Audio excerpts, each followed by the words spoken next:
Oh, man, I'm back in the building. What's goody? My guy, the Black Elvis, is here. We are here at 98.9 FM, Charleston. What's ESPN Radio. goody? Yo, listen, man, it's been a big week in sports. Yes. Ja Morant's back. Okay, the thug's back. Yeah, the thug, yo, you're crazy. Yo, listen, just because he had a couple guns don't make him a thug. But he wants you to keep the same energy. He said he's been out for 8 months. Yes. He comes back with a 34 ball. Crazy. Yeah. I'm glad he's back, though. I really love Ja Morant. I'm just, I'm playing, but... You know what's kind of crazy is that, when you hear people talk, when it's all said and done, they're like, oh, it's good for the game. He's learned his lesson. He served his time because he had 34. Yeah, well, we shall see. Because nobody questioned can he play. First of all, I think he should ban himself from IG. Because that's what really got him in trouble.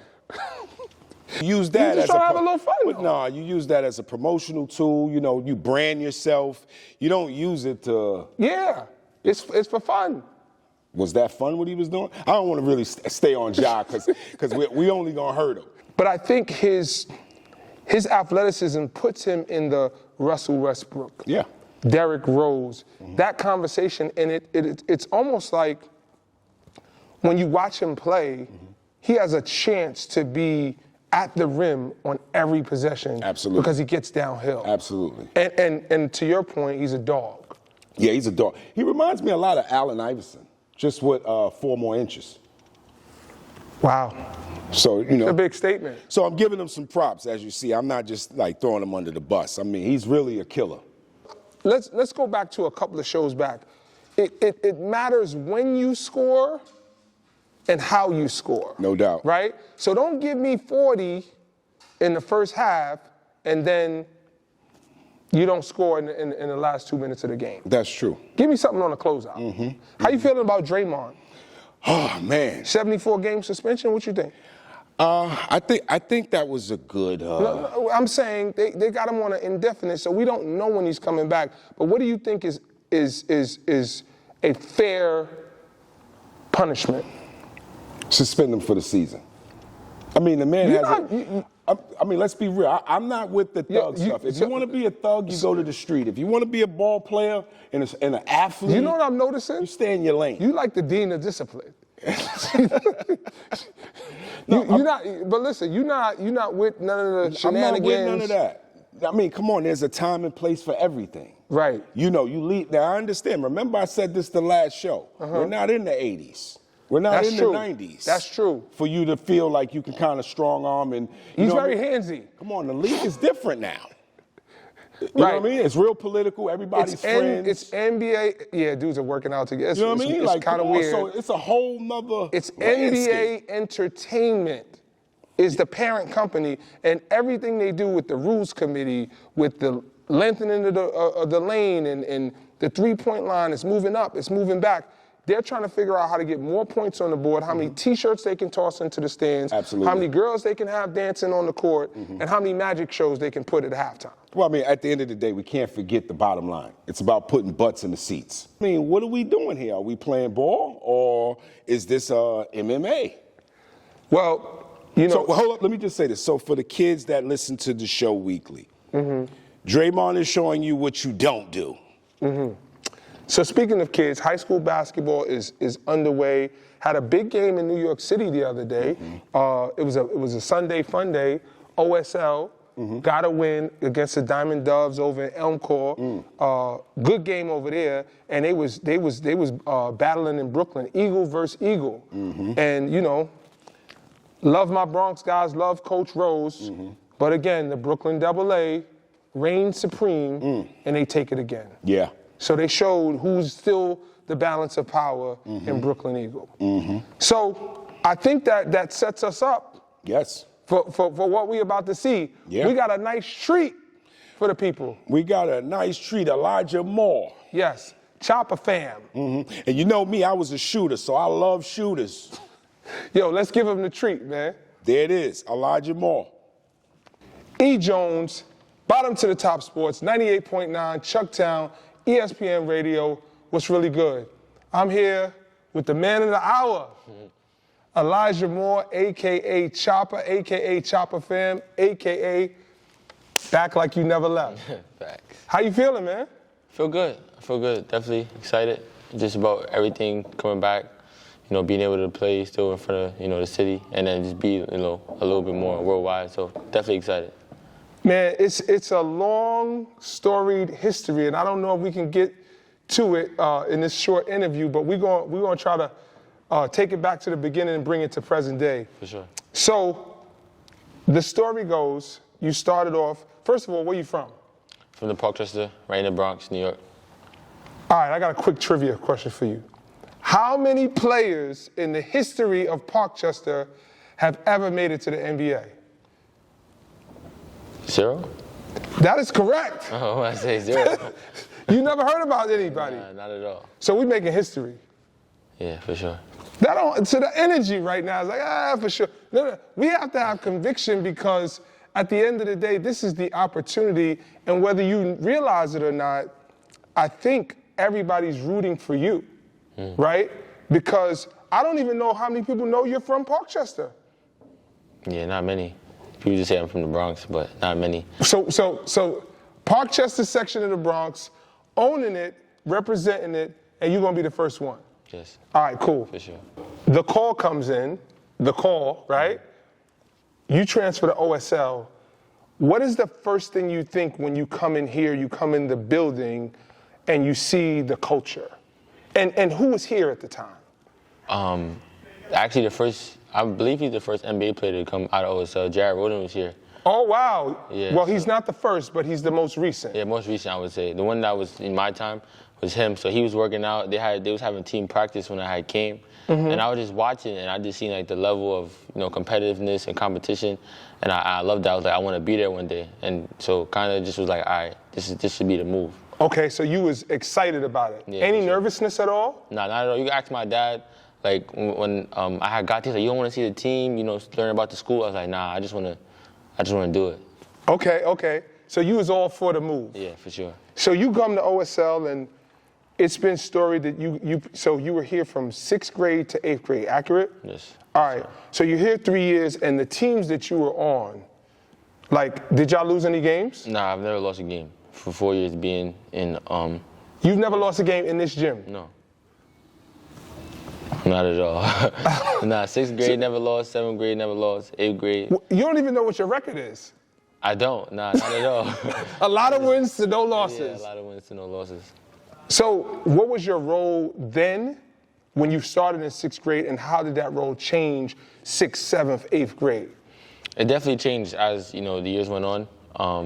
And then OSL is one of those schools that, like, you got to stay on your toes because there's always someone coming in trying to take your spot, trying to, be where you are. So it was something that, was different for me because when I was at Icon, I was just a man. Yeah. So, coming in and knowing that and seeing that, it kept me on my toes, kept me working hard with my dad, and then just knowing that not a lot of people believed in me. So let's take a second and take a step back, and let's give flowers. Dad was always in the gym working you out, putting you around different people. Who are some of the other people who had an influence on you in terms of your trainers and coaches who contributed to the player that you are? But first, I would just gotta give thanks to God first. Let's do that. Just saying, like, he allowed me to have the father that I have, and I thank him every day for it. And then just put him being there just allowed him to put me around the right people. Yep. Good coaches as yourself, and then just being in certain positions definitely helped. Big shout out to the Whiz Kids. For sure. Shout out to Muggsy. I remember seeing you in the 8th grade, and this is when you had a little growth spurt, and it was a tournament at FDA, and you guys were playing against Millbank. And it was like a rivalry game, and you was hitting threes, and all of a sudden you was like puffing your chest, and you was talking crazy. I'm like, who's that kid right there? I don't remember that guy. But I knew at that point, like, you had the confidence, and maybe you always had it, but you were a little bit more verbal. And do you think OSL had anything to do with you being a little bit more vocal, outspoken? Do you think that had anything to do with your development? I feel like I've definitely grown as a person being at OSL, but for me, it was like, I always felt like I was fighting it was like me against the world, well, me and my dad against the world. So for me, it kind of was like I was always, just angry, I would say. it is what it is. I was an angry. You smiling now, though. Yeah, for You sure. good now, you good. Yeah, but I was You definitely. still semi-angry. I'm definitely always angry, but I gotta play both sides of the line. You gotta be politically correct. Yeah, for sure. So we're not angry right now, though. We chill. Yeah, we we good chill. right now. Yeah, we good. All right. We ain't beating nobody up. We not angry. So now you're in 8th grade, and I remember, the decision to be able to go to Cardinal Hayes. Tell me what went into that decision. You and your dad are sitting down and thinking what you want to do, and you guys choose Cardinal Hayes. So Cardinal Hayes was not planned. Like Cardinal Hayes was not. That wasn't it. I remember Mount was a part of the picture. Yeah. So what happened was another thing with my dad. And one of my cousins, his name is Justin, he went to Cardinal Hayes. Mm-hmm. And, he didn't play a lot. He didn't get a lot of, and he worked really hard. So for me, it was me and my dad used to be like, all right, when you play against Hayes, you got to. So, yeah, it definitely was one of those things. And then it was like Mount, Scanlon because of Coach Dame. Right. And big shout out to Dame. Yeah, for sure, Coach Dame, for sure. And then I would say St. Raymond's because it's, right in Parkchester. Right. So St. Ray's was in the picture. So, yeah. Okay. So it was definitely those three. And then I got another call from Coach Muggsy. Shout out to Coach Muggsy. Yep. He was just like, yo, I got this opportunity for you to come. You're gonna, get the love you need. You gotta work hard, and you're gonna be okay. I don't know if you've had an opportunity to be able to publicly thank Cardinal Hayes. So here's your chance. I would definitely love to thank Cardinal Hayes. Everything they've done, just taking me in. All the teachers and the staff just treat me like as a son. Almost, Coach Lowe's, I would say thank you, Coach Tim. They definitely, at first it was kind of a struggle just coming in, not really knowing, too much about me, but, I always wanted to just prove myself. So, they gave me opportunity to do that, and I'm really appreciative of it for sure. Okay. So, he kind of just trust me and believe in me, and that's kind of what happened. And guess what? The captain comes with you. Yes, sir. Y'all come together, and y'all make history over there. For sure. Did y'all win the championship your freshman year? Yeah. City champion. That was a COVID year. Yeah, COVID year. We definitely did. Let's take it back to, what was the COVID year? 2020? I believe so. Summer of, I don't remember. Yeah. But I know we were training in the park on 96th Street. I remember those days. Right? 7 in the morning. What's your mindset in terms of, all right, I'm going to work out with Coach E. Dad is bringing me over there, and you know how I give it up, right? So you're going in there thinking, Dad, I gotta wake up early in the morning. Yo, this dude is crazy. What's your mindset? I mean, waking up early is something that I always did with my dad, so that's not the part that fazed me. But one thing during that time, that's when I started having severe growing pains. Yeah. So my knees is hurting. And I didn't care. Nah, not at all. Not at all. My knees is hurting.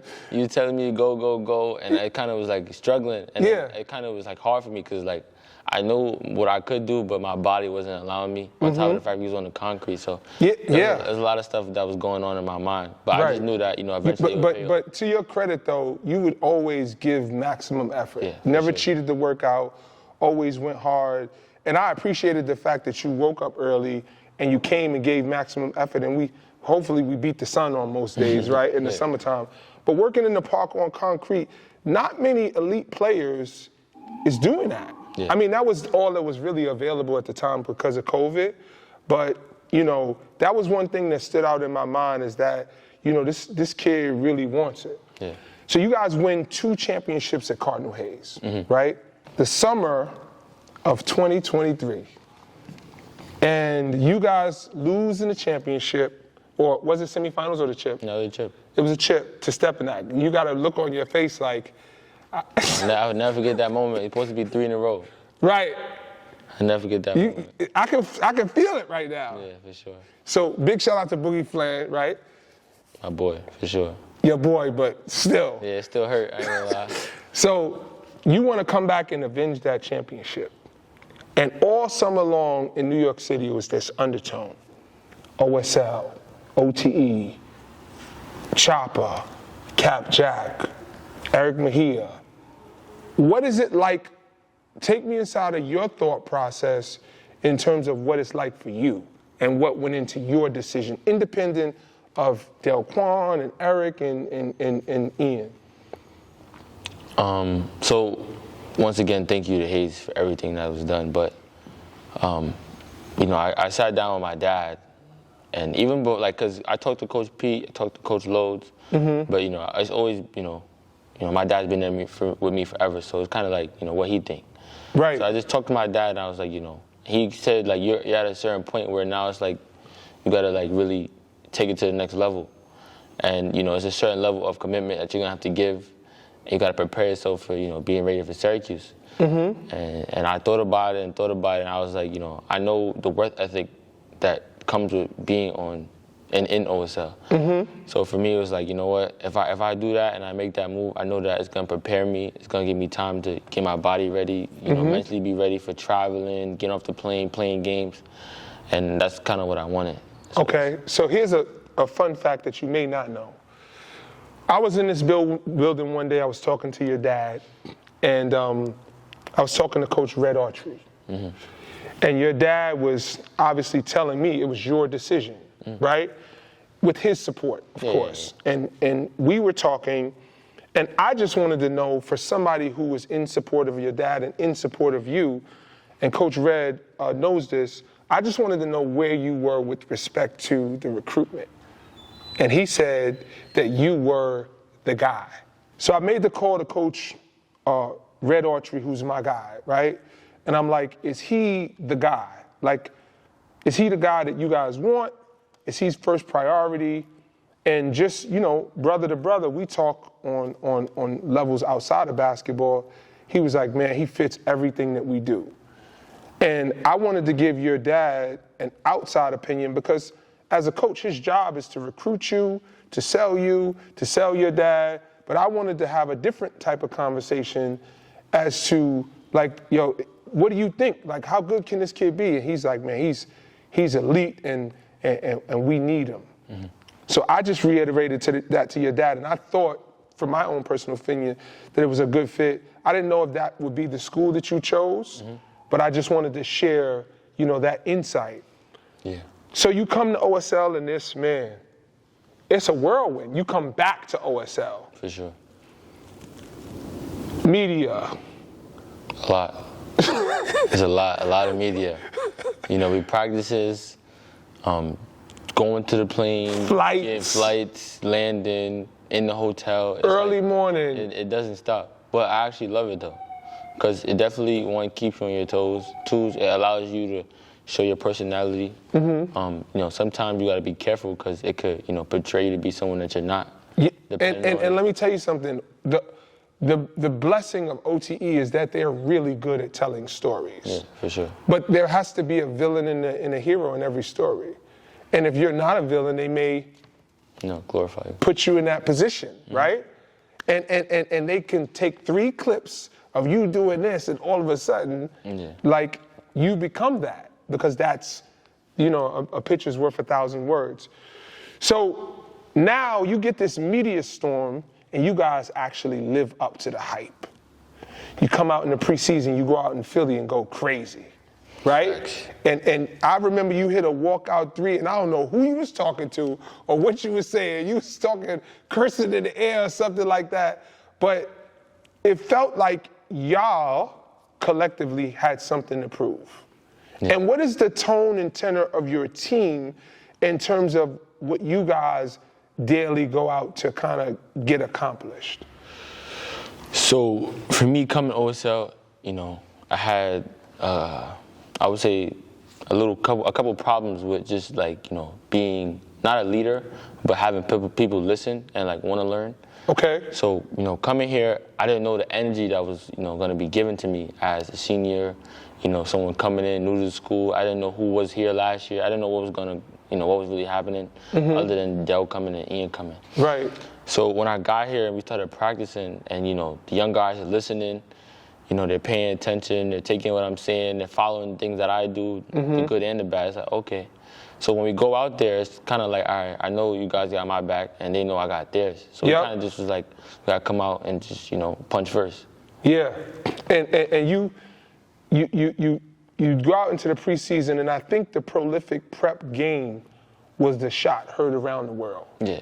Right? Like, For sure. They came out, it was, rock'em sock'em, they came up, they got a lead early, and y'all just came back with a flurry, and it was dunk, three, celebration, boom, all over the place. And then the next thing you know, the whole gym in Queens is on fire, and OSL is at the top of the food chain. For sure. How was the feeling after that game, and what did you think was possible from the season after you experienced that?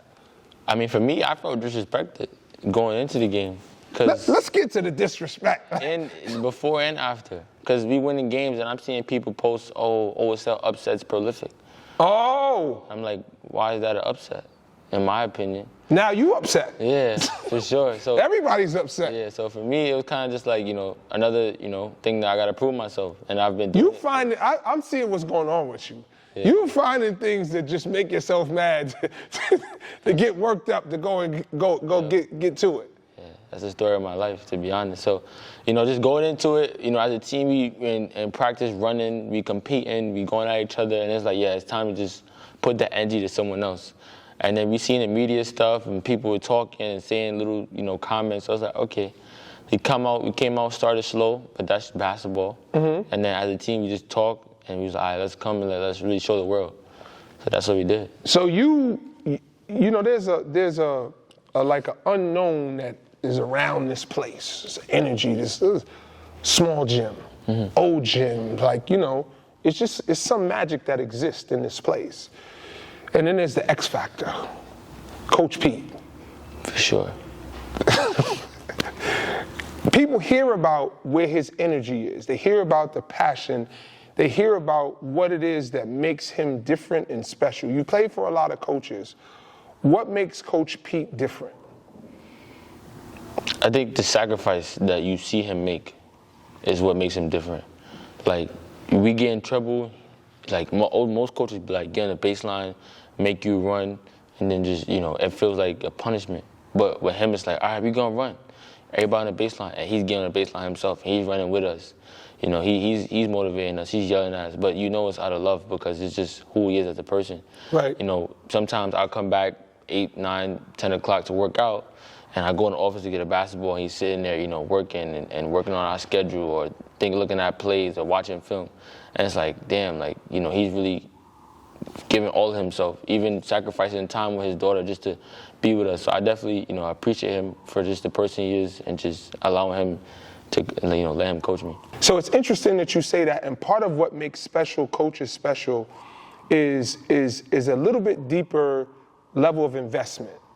The time that you talked about, the sacrifice that are made, and there's coaches that get paid to come in, go to practice, coach a game, go home, and they punch out. But if you want to be elite as a player, as you are, you have to put more time, and then some more time, and then extra reps, and then in the weight room, and then film. So it's an ongoing thing, and if you don't love to work and love the process, it can burn you out. For sure. Have you ever experienced the burnout? I feel like everyone does. I don't know if everyone does. I'm talking to Choppa. Nah, you're right. But I'm just saying for myself, I definitely experienced it. Just like, just especially when you're younger. Okay. It's like, I want to be a regular kid. I want to be able to just go home and play video games. Mm-hmm. I want to just, lay down in my bed or sleep in, late. Mm-hmm. But, those things you just can't do. And as you play against other people, you realize like, okay, this person's putting this amount of time. Now I gotta do that and more. Do you feel like at this point you're programmed and in your routine where you just understand what it's going to take to get to your goal? Yeah, for sure. I feel like, there's moments obviously where it's like, all right, let me just, chill or just have some little fun.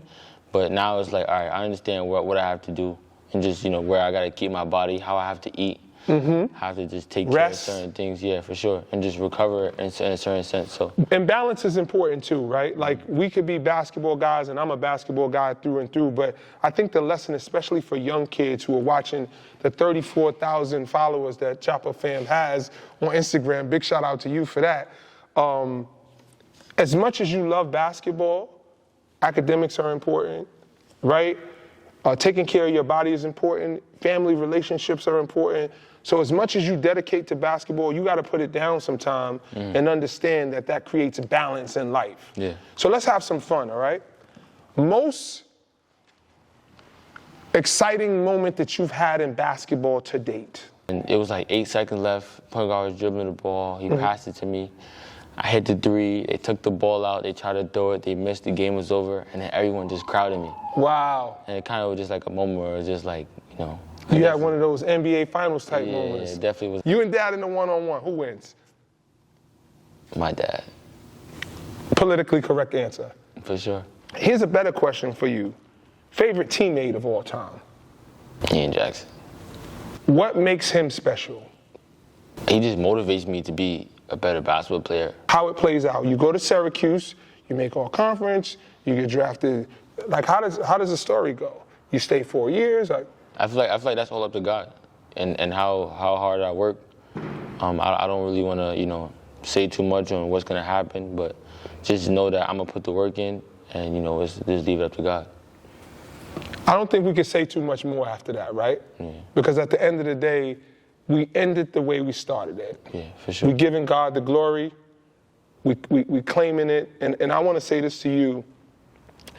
I think that the way that you've been able to propel yourself into success is admirable.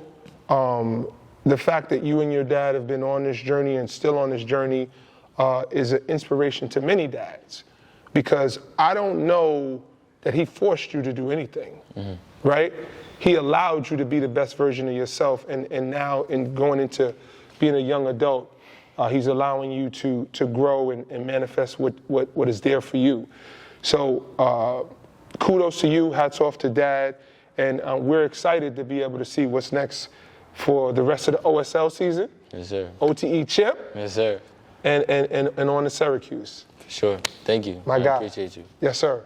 This is Elijah Choppa Moore, and you're watching From the Bottom to the Top Sports. Yo, L, man, that probably is going in my top 5 interviews of all time. Wow. You want to know why? Why? Because of the history with the dad, the disposition of the kid. I don't like to, you know, put myself in these situations, but he reminds me a lot of myself now. How I could be fun-loving and joking and jovial, but to be honest with you, I'm really even-keeled and kind of laid back. And that's what he gave off. And you could see he has personality and a sense of humor, but you could see he's really focused on what his goals are. What did you take away from the interview? I really got that he's grounded. Yeah. And, you know, we started, and I just was, you know, observing, listening, and he talked about God in the beginning. He talked about God at the end. You know, so, you know, that even keel, that's what it's all about, man. You know, when you got that balance, yeah, you have no way to go but up. And you could see that his dad has done an amazing job in terms of mentoring him, tutoring him, and putting that ball in his hand. And he must have done something right with that skill set, because that jumper looked good. I mean, hey, we ain't edit nothing. You'll see it. You see, like, it's like, ring, ring. One dribble pull up, and they, you know what? You're a shooter. One thing you could appreciate, all the shots look the same, going left, going right. That's right. That's right. It's all about that balance. It's all about that core. That follow through. And that same shot every single time you shoot it. And guess what, L? He on the top floor now. That OSL bounce is done taking effect. Yo, first of all, I remember Elijah when he was younger. Yes. And a lot of what people would say was he could shoot it, but he wasn't an athlete. Yes. I see a difference. That boy's been working. Yes. I can see that. Big shout out to Syracuse. Y'all about to get a good one. Big shout out to Adrian Autry, Talentine alumni. You had to throw that in there. Yes, sir. You had to throw that in there. Yo, listen, make sure you like, follow, subscribe at Bottom to the Top Sports. Big shout out to the team, Jerry Ice, City Legends, E. Jones, D. Jones, you already know what it is. Big shout out to the man upstairs who opened doors that no man can close. Peace.